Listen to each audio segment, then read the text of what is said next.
Papo e Conteúdo, o podcast do Renove Sua Visão.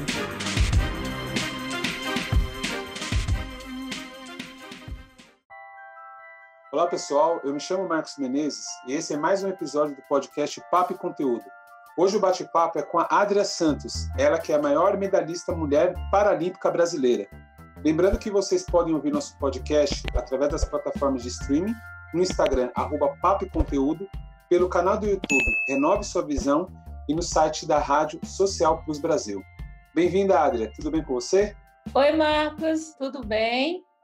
Muito obrigada pelo convite. Um prazer estar aqui falando com você. Poxa, nós que agradecemos aqui do podcast a sua participação. Bom, vamos falar um pouco aí da sua história para motivar o pessoal. Você ganhou 13 medalhas, né, em 6 Jogos Paralímpicos, sendo 4 de ouro, 8 de prata, 1 de bronze. E foi apelidada como Filha do Vento. Mas eu imagino que até você chegar a esse patamar, né, houve uma trajetória que imagino não deve ter sido fácil. Eu queria que você contasse para a gente como foi até chegar nessas conquistas. Ah, com certeza. Não foram. Teve momentos bem difíceis, né, para chegar onde eu cheguei, a conquistar todos esses resultados. Primeiro, eu vim de uma família no interior de Minas, né, uma família bem simples. A minha mãe era costureira, meu pai era pedreiro. E a minha família acabou se mudando para Belo Horizonte quando eu tinha 7 anos. E eu sempre digo, né, que essa mudança foi a melhor coisa na minha vida, porque ali, quando eu saí do interior, eu estava começando a escrever a minha história. E em Belo Horizonte foi onde tudo começou, né, através do Instituto São Rafael, na escola, né, eu fui indicada pelos professores de educação física a ingressar no esporte, foi na Associação de Deficientes Visuais de Belo Horizonte. E naquela época, a gente não tinha estrutura, né? Estrutura adequada para treinamento. A gente treinava, a equipe, né? Treinava numa pista de carvão.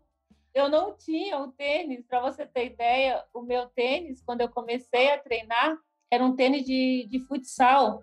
Nossa. Era um tênis se eu não me falha a memória, era um tênis da Rainha. E era o tênis que eu treinava. E os treinadores eram profissionais de educação física, às vezes alguns estudantes, que faziam trabalho voluntário ali com a gente. Então, muitas vezes acontecia da gente estar numa programação de treinamento e o treinador conseguia um outro serviço, ele acabava tendo que deixar para poder ir trabalhar, né, em outro local. Então, teve muito isso, né, no começo da minha carreira. Eu era tão novinha que eu comecei com 13 anos, eu não tinha noção, né, qual tênis que era adequado, e também não tinha condições, né, minha família não tinha condições de bancar, né, o material, porque o atletismo é uma modalidade de pessoas de classe baixa, né, é uma modalidade que você vê, às vezes, a comunidade, pessoas da comunidade entram no projeto e começam a praticar. E eu fui através da minha escola que eu comecei. E para chegar, né, a todos os resultados, muitos anos eu não tinha patrocínio, eu ia com a paixão, né, com muita dedicação, determinação, e eu sempre fui muito competitiva. E isso me trouxe, né, essa vontade cada vez mais de querer competir, de querer me superar. Eu ia para a competição, eu sempre respeitei muito meus adversários, mas sempre entrava na prova pensando em competir, fazer o meu melhor. Legal. E foi, acho que o que me deu essas oportunidades, né, que eu tive de conquistar, o que eu conquistei foi isso, foi o respeito pelas pessoas, foi a minha força de vontade, a minha paixão, né, porque desde criança eu gostava muito de correr. Eu tenho cicatriz e caía no quintal, porque eu já enxergava pouco, e porque eu gostava de fazer tudo correndo. Então, para alguma modalidade, eu tinha que ir, né? E ainda bem que eu fui para o atletismo. Qual criança que não gosta de correr, né, Adria? Mas eu era tudo que eu ia fazer. Minha mãe falava assim, olha, faz isso, mas não corre. Ah, era a mesma coisa de falar, sai correndo. Eu sei como que é. Minha mãe falava a mesma coisa. É a mesma coisa que falar, pode ir correndo, né? Sim, era bem isso mesmo. Nossa, é legal. Criança não tem jeito. Ô, Adria, como é que é ser uma velocista deficiente visual? Os desafios, como é que é o treino? Porque eu sei que você corre acompanhado do treinador, né? Como é que é todo esse processo? Porque, afinal de contas, você foi apelidada como filha do vento, né? Então, você não corria pouco, Sim. né? Coitado do treinador para tentar acompanhar você, né?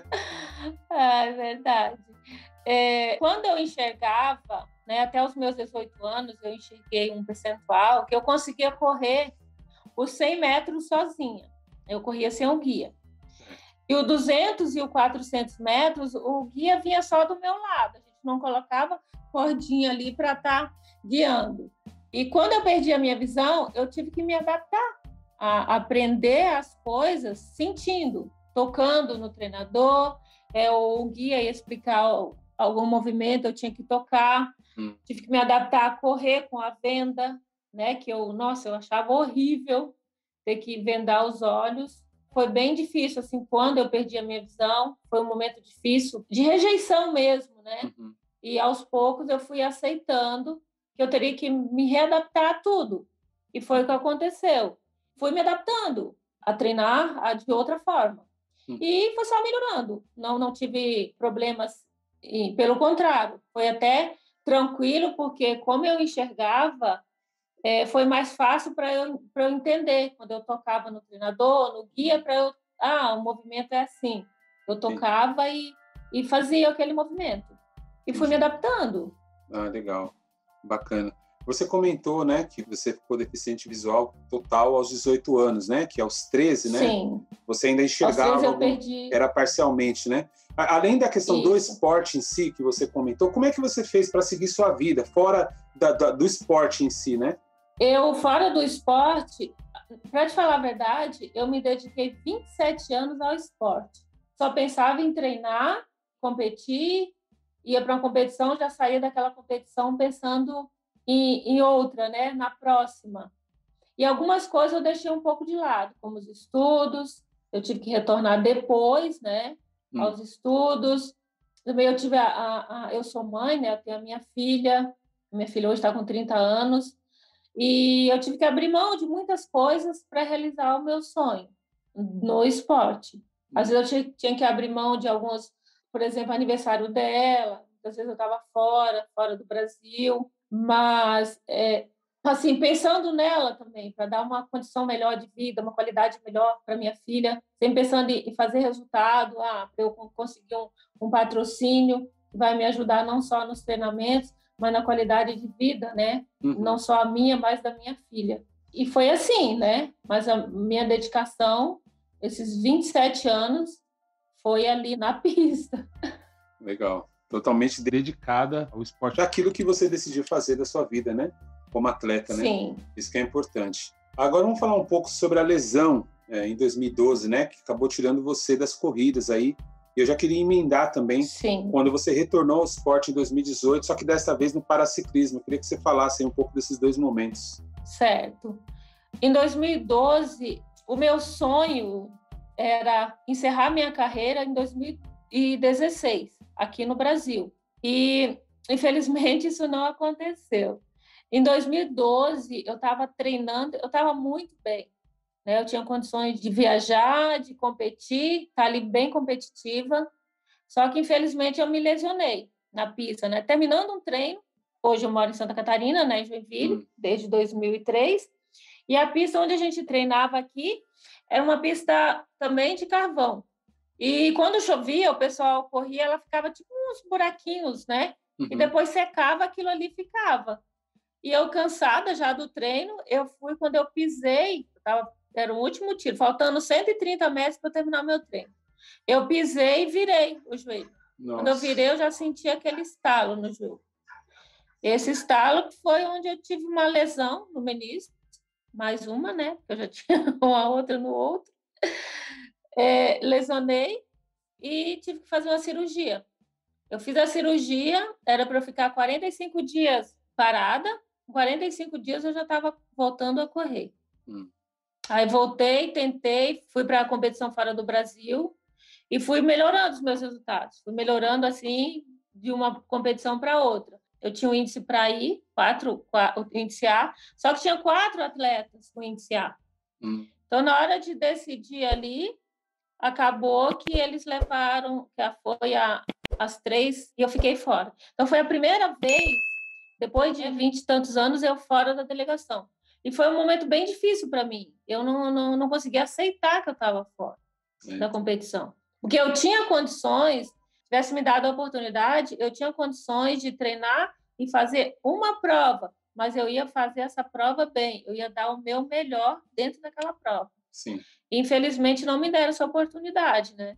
Aí eu fiquei muito decepcionada, muito desanimada, mas continuei competindo, competi em 2013. Aí em 2013 eu parei. Eu parei de competir, mas eu não me preparei, né, psicologicamente, para encerrar. Então foi um momento bem difícil, eu tive depressão, eu tive síndrome do pânico. E meu marido, ele teve a ideia de me tirar daquilo ali, né? Eu tinha que sair daquele momento. Aí eu comecei terapia e a gente começou a corrida de rua. Eu participei das corridas de rua aqui em Joinville. Foi um momento bem bacana, porque eu ia competir para me motivar e eu motivava as pessoas. Indiretamente, sabe? As pessoas achavam que eu estava ali motivando os outros e aquelas pessoas estavam me motivando. Que legal. Então, isso foi crescendo, eu fui participando, pegando pódio, peguei pódio no geral, nas corridas de rua de 5 quilômetros. Aí participei de corrida de montanha, desafio militar, fiz meia maratona. Depois convidada para participar de um desafio Cidade que Dança aqui em Joinville, que eu gosto muito de dança, adoro dançar, e participei, que foi o tango e a valsa. Legal. E depois continuei. Aí fiquei na aula de dança, continuei correndo, aí fiz também um tempo aula de pole dance. Em 2017, eu fui para a faculdade. Comecei no curso de bacharel em educação física e na faculdade eu comecei a competir de novo. Uma fase ali que eu estava só dedicada à faculdade, eu engordei, tinha subido bastante de peso, assim. E através da faculdade eu comecei a ir para as competições universitárias. E nessas competições eu conheci uma pessoa de Itajaí que é do paraciclismo e me chamou para conhecer o paraciclismo. Eu nem sei andar de bicicleta sozinha, né? Falei, nossa, bicicleta. Ela disse, não, vamos um dia para você conhecer, para ver se vai gostar. Aí eu fui em 2018. Participei da competição, já ganhou a medalha da primeira competição. Legal, foi bem sofrido, para te falar a verdade, foi muito sofrido. E foram 54 quilômetros. No 44, depois eu fui no automático, porque doía tudo, sabe? Doía as pernas, doía... Nossa! E eu consegui terminar. E isso me apaixonei, né? Pelo paraciclismo, competi em 2019, fiquei em segundo no ranking brasileiro, participei de etapa pan-americana também, fiquei em segundo, e paramos agora, né, de competir por causa da pandemia, infelizmente.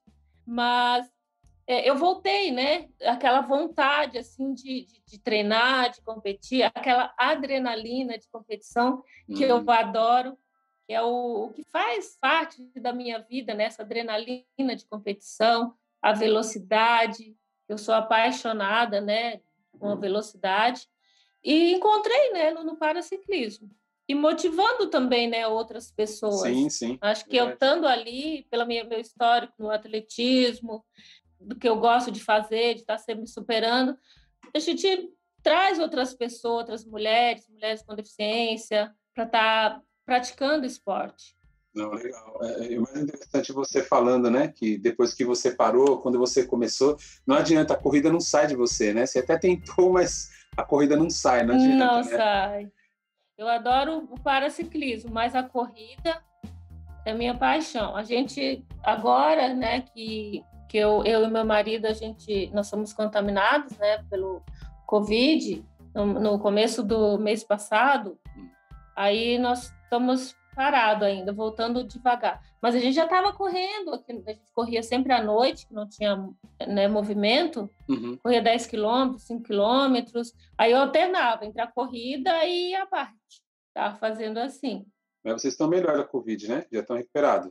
Graças a Deus, sim. Foi um que bom. susto, foi 3 semanas complicadas, mas graças a Deus estou bem. O meu marido ficou pior, né? Ele ficou bem mais debilitado, mas graças a Deus já está bem, já voltou a trabalhar. Que bom. Isso é o que importa, né?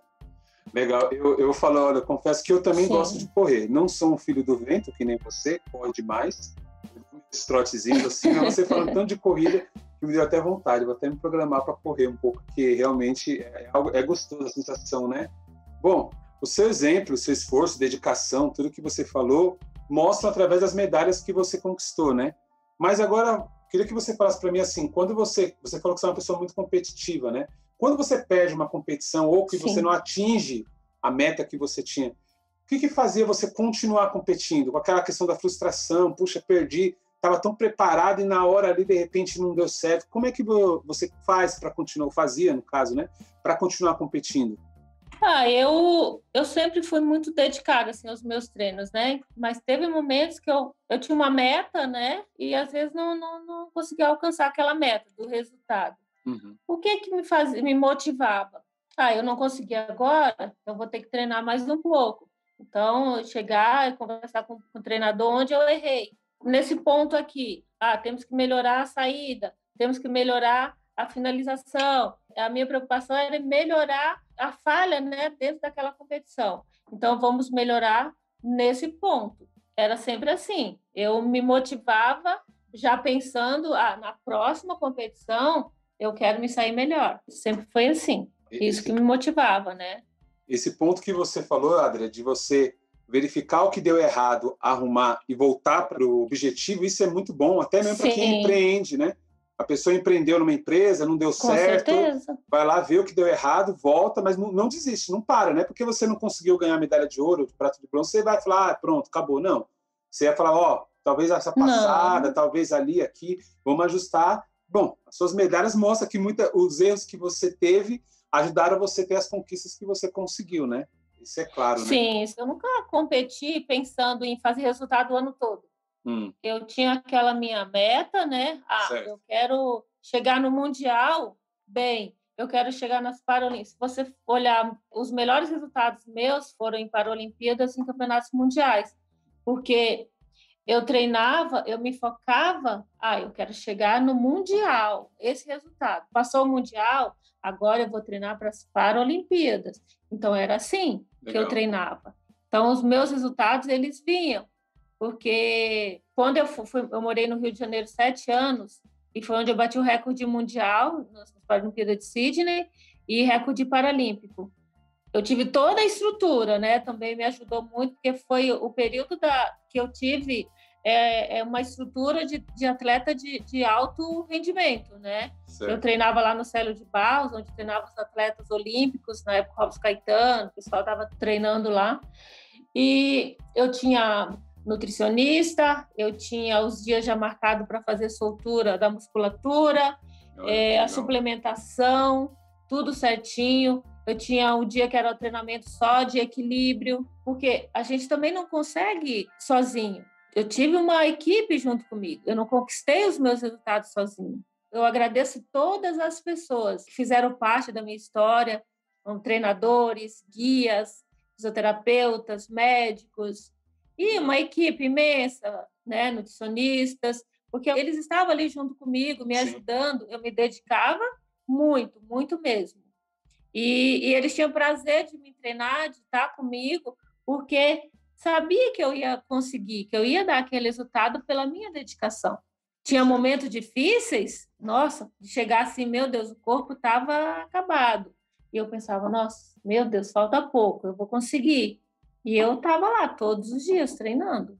E foi assim que eu consegui o recorde mundial, que, olha, foi um momento incrível. Assim. Passava um filme na minha mente quando eu conquistei a medalha de ouro, o recorde mundial, o recorde paralímpico. Eu recebendo a medalha, aquele filme passando, sabe? De tudo, todos os treinamentos. Sim. Momentos... Deixa eu aproveitar. Deixa eu aproveitar, Adri, a gente está acabando aqui nosso bate-papo, mas é o tipo da pergunta que eu não posso deixar passar. Não sei se tem como você descrever a questão da emoção de você estar num outro país, né? Ouvindo o hino nacional sabendo que você ganhou uma medalha de ouro, e aí, como você falou do filme, né? E falar, tô aqui 10 anos, 20 anos fazendo isso aqui, enfim, consegui a tão preciosa medalha de ouro, seja numa Paralimpíada, seja no Mundial. Tem como descrever isso, essa sensação, essa emoção? Olha, é até difícil, para te falar a verdade, mas até me emociona aqui de lembrar, eu falando contigo e lembrando. É um momento assim aquele momento que você para pensar, nossa, como valeu a pena, né? Eu estou aqui, e a responsabilidade também. Você está lá, está representando o seu país, representando as pessoas com deficiência, as mulheres cegas. Então, era uma responsabilidade muito grande. E quando eu conquistei a medalha de ouro, subi no pódio, vi o hino, eu não conseguia segurar as lágrimas, assim, de realização, sabe? Aquele momento que você sentir, nossa, eu consegui, né? Eu estou aqui, o hino está tocando, o hino do meu país. Eu consegui ouvir o hino, mas eu fiz isso acontecer. Sim. É incrível, sabe? É indescritível mesmo. Falar a emoção. Tem uma colega que trabalhava comigo que ela falava que toda vez que ela via um brasileiro, seja em competição, qual for, tocando o hino nacional, ela se emocionava, não, nem tanto, lógico, por ver a pessoa lá, mas ela ficava imaginando, imagina como deve ser você, de repente, ficar 30 dias morando fora do Brasil, né, ouvindo a língua totalmente diferente. Às vezes você está nesses esportes que não são tão valorizados, né? Você está lá sozinho e aí você consegue a medalha e você sabe que está o Brasil inteiro assistindo naquele momento com você. Então, realmente, deve ser uma emoção assim, indescritível. Show de bola. Bom, eu queria agradecer a sua participação, parabenizar por tudo que você conquistou. Eu acredito que, como a gente estava falando um pouco, a questão do legado, né, que você deixa para outras mulheres, para outros homens, enfim, para todo mundo, né, que olha e fala, se ela conseguiu, eu também posso, né? Mas, obviamente, que não foi fácil. Há uma dedicação, você falou. Houve um esforço, são 27 anos, né? Dedicação, muito esforço, muito treino, muito... Você falou, teve treinos aí que você saiu, só voltou a andar engatinhando que você não aguentava de dor. Mas faz parte, né? Quem quer conquistar, chegar no topo, tem que chegar. E aí eu queria que você deixasse uma frase ou uma palavra que você leva para a vida, ou que você lembrava, ou uma música, enfim, durante todos esses momentos difíceis que você teve na vida, eu queria que você falasse aqui para a gente. Muito obrigada pelas palavras. Ficou muito difícil esse reconhecimento, né? E eu sempre digo para as pessoas assim, que limite é um lugar que não existe para aquele que acredita em si mesmo. Então, se você acredita em você, não deixe que as pessoas coloquem limites na sua vida. E é assim que eu vivo. Não deixe que coloque limite na minha vida. É isso aí. Não se limite, né? Sim. Muito bom. Mais uma vez, obrigado mesmo aí pela entrevista. Eu acredito que vai encorajar e vai fazer muita gente pensar que, às vezes, aquela dorzinha que a pessoa está evitando, né, para tomar uma decisão para aquilo que ela quer, vai valer a pena lá no final. Ela vai ouvir, né, entre aspas, assim, vai ouvir o hino nacional dela também no momento dela. E aí ela vai fazer como você, a sensação que você teve quando chegar naquela hora, no pódio, ela vai falar assim, puxa, valeu toda a pena, todo esse tempo que eu estou me esforçando para aquilo que eu quero, né? Com certeza. Mais uma vez, obrigado mesmo. Obrigada a você. Continue em frente. E vamos continuar acompanhando, já que agora você, assim que espero que vai acabar com esse vírus, que atrapalha a vida de todo mundo, poder continuar torcendo por você, só que agora no paraciclismo, né? Já que você não vai correr mais, mas tá lá, né? Você tá lá correndo de uma certa forma, né? Sim, obrigado. Legal. Vamos nos cuidar, né, pessoal? Sim, vamos nos cuidar. É isso aí. Pessoal, esse podcast ele é produzido por Joe Beats. Caso você necessite de produção audiovisual, eu vou deixar o contato dele aqui na descrição. Para quem nos ouviu, muito obrigado e até o próximo episódio. Esse foi mais um episódio do Papo e Conteúdo, o podcast do Renove Sua Visão.